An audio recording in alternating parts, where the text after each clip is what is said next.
Hi, welcome to Rise of History.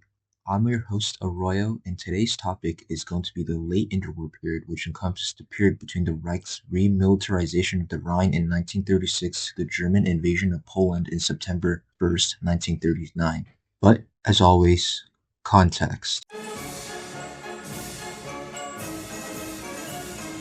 After the First World War, the German military was only a shadow of itself compared to during the Great War.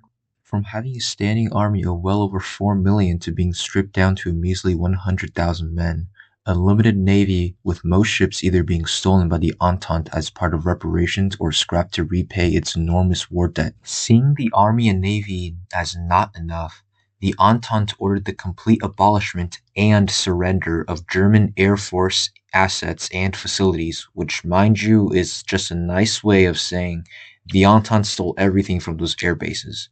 In essence, Versailles screwed the Germans hardcore. My country 'tis of thee, Austria-Hungary, obey your king. Meanwhile, several separate treaties were signed independently with the Entente, which crushed all Central Power nations. For Austria, Saint-Germain in 1919 disintegrated the multi-ethnic empire and made Austria a background in European politics for the foreseeable future. Personally, I hope this nation will never again become an important topic of political annexation of territory in the next 20 years.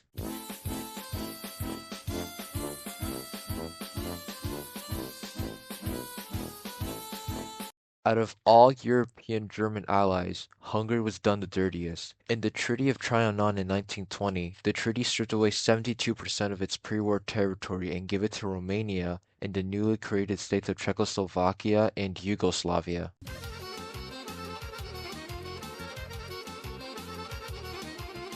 Compared to the rest of the European Central Powers, the Treaty of Neuilly in 1919 only took Bulgaria's access to the Mediterranean, limited its military, and paid a bit of reparation to the Allies. It is fair to say that they got off easy compared to our next friend. The Treaty of Sèvres, the Ottomans lost most of their Arabian possessions and lost the Bosporus to an international commission. It's just a nice way of saying the British now controlled it, so suck it up.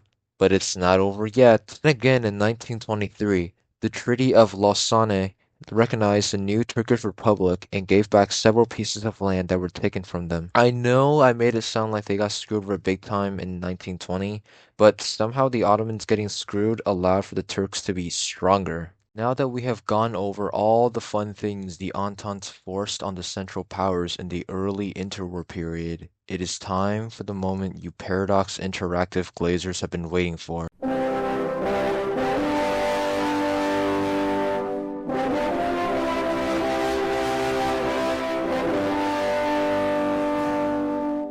In March, Adolf Hitler orders the remilitarization of the Rhineland. This blatant violation of Versailles was then promptly met with British and French grumbles, but no one wanted to do anything. The British was just happy that the Germans could finally become an ally in case of a possible future Soviet invasion of Europe, and was more or less fine with earlier German remilitarization. The French got a bit salty as now they have lost the free access to the coal-rich region of the Saarlands. However, politically, the French was a dumpster fire and could honestly care less. In July, the Spanish Civil War broke out between the fascist front led by Franco and the Republican front led by the entirety of what could only be described as left-wing Twitter. Naturally, the Germans and the Italians supported Franco while the Soviets supported the Republicans. This war was only important to the Germans and the Soviets, who wanted to test out their new toys before the big war, which both sides knew would come very soon. With the Italians and the Germans both supporting Franco, they soon became best buds and formulated the Rome-Berlin Axis in October to strengthen their alliance. But let's not forget about our favorite war crime committing nation, Japan, which signed an anti-Comintern pact with the Germans and the Italians in November.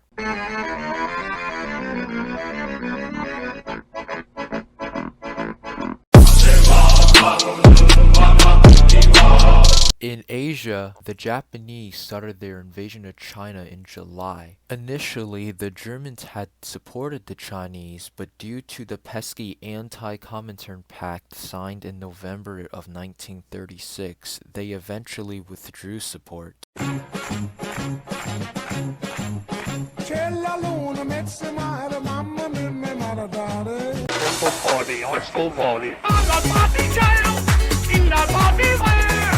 In March, the Germans and the Austrians held a democratic referendum to unite Austria with the Reich. To the shock of no one, it passed with overwhelming support. The British didn't care and the French was pissed, but because of the British's policy of appeasement, the Germans rolled right in. Now seeing Germany as a potential problem, British Prime Minister Neville Chamberlain held the Munich Conference in September to try and negotiate for Czechoslovakia's survival. All parties agreed that the Germans would only annex the Sudetenland, which was filled with ethnic Germans. But to Hitler, this was not enough.